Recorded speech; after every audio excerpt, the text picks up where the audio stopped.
Everyone, I am Laurent Kubaski, the product manager for Files Connect, and today I'm going to show you how to connect your Salesforce org to SharePoint Online.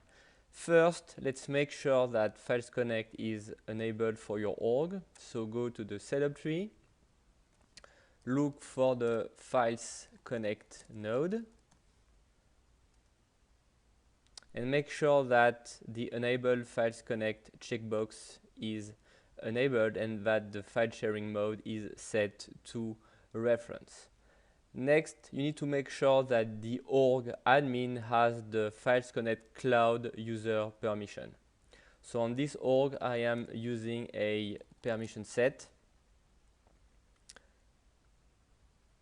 that is called Files Connect Cloud. Of course, you can also do this using a profile.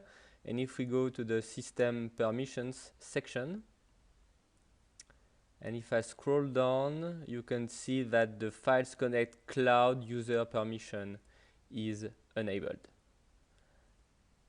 And then if I go to the Manage Assignment section, I can see that indeed the permission set is linked to me.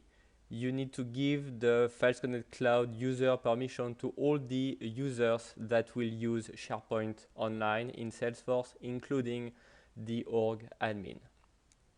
Okay, so first step to connect to SharePoint Online is to create an auth provider. So go to the auth providers section, click on New, and choose Microsoft Access Control Service. That's the form that you must fill in. So for the name, I'm just going to use SharePoint Online. Same value for the URL suffix. Consumer key, enter a dummy value for now, for example, foo. Consumer secret, same thing. Authorized endpoint URL, same thing. Fake value. And token endpoint, same thing. Fake value. And then hit save. The reason we did all this is because we need a callback URL that is only generated once the auth provider has been created. So we have our callback URL. What do we do with this? Well, we go to SharePoint Online. I am inside a site collection called Test Site Collection, and I want my Salesforce users to be able to access the files from this site collection. To do this, I must create an Office 365 app. So I will go to this URL, which is mentioned in the Files Connect setup guide. So go to this URL called app-reg-new, and you will see this page. Click on Generate. Office 365 will create a client ID for you. Same thing for the client secret. Click on Generate. Title, I'm going to call this SharePoint Online. App domain, that's your Salesforce domain. So go to Salesforce, and in my case, my app domain is gs0.salesforce.com. In your case, maybe it's na1.salesforce.com or au1.salesforce.com. So that's my app domain. Redirect URI, that's my callback URL. So I go back to Salesforce.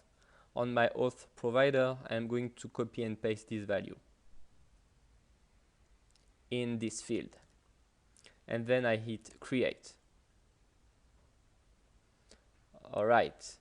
Let's open a new tab. In this case, I'm going to go to the app env endpoint. Again, that's mentioned in the Files Connect setup guide. So let's go there. I reach this form.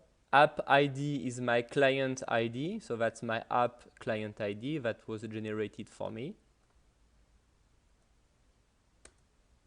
So I paste the value there and I hit lookup.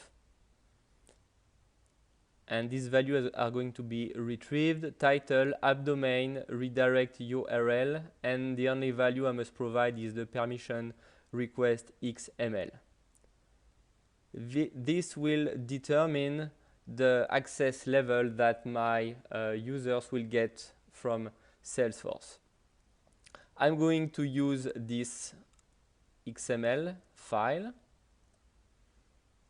I just paste it there. Basically, this means gives all the users read access to my site collection. This will include all the subsites. Refer to the setup guide for all the existing values. And then I hit on create, I hit trust it, and that's it. Now, so I have the client ID and client secrets. I must import these values back in Salesforce in my auth provider. So on my auth provider, I click edit. And remember, all these fake values, I'm going to replace them with the correct values. First, consumer key. That's my client ID. So I copy and paste the client ID. Then consumer secret. That's my client secret.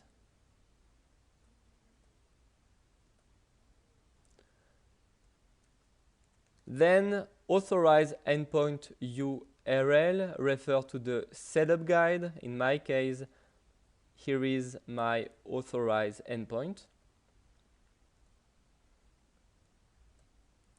Finally, the token endpoint URL, same thing, refer to the setup guide. In my case, it's this value.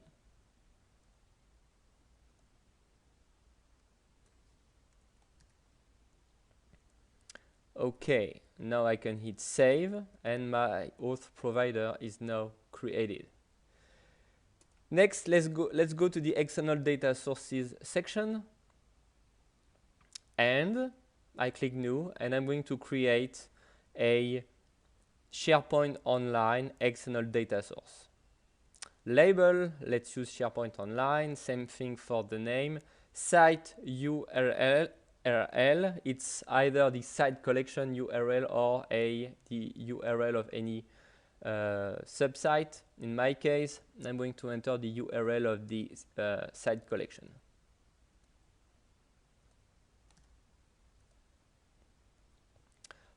Identity type, make sure you use per user. Authentication protocol OAuth 2.0.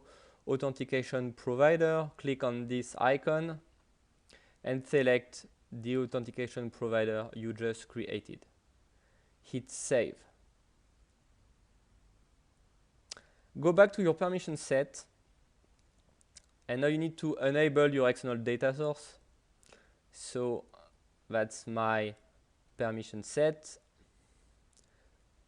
Go in the external data source access section, click on edit and move this external data source to this section. Hit save. All right. One last thing that's very important, when you create your permission set, make sure you don't link it to any Salesforce license. In my case, the Files Connect Cloud permission set is not linked to any Salesforce license. That's very important. Okay, well, we are done. Let's now see the user experience from an end user point of view. So I will go to the Files tab, and each user will now see SharePoint Online listed in the external files section. That's my external data source. If I click here for the first time, I see this warning message. And if I click on this link, I will go through the OAuth dance. So I click there. I am redirected in SharePoint Online. I click on Trust It. I am back in Salesforce, and now if I go back to Files and if I click on SharePoint Online, I can now access all the files and document libraries that are stored in my site collections. So that's a document library. I have some documents inside.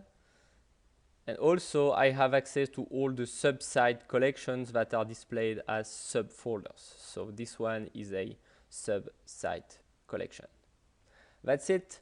Thanks. For more information, go in the Salesforce Success community. You will find the official Files Connect chatter group, and in this group you will have all the Files Connect documentation and more videos. Thanks a lot.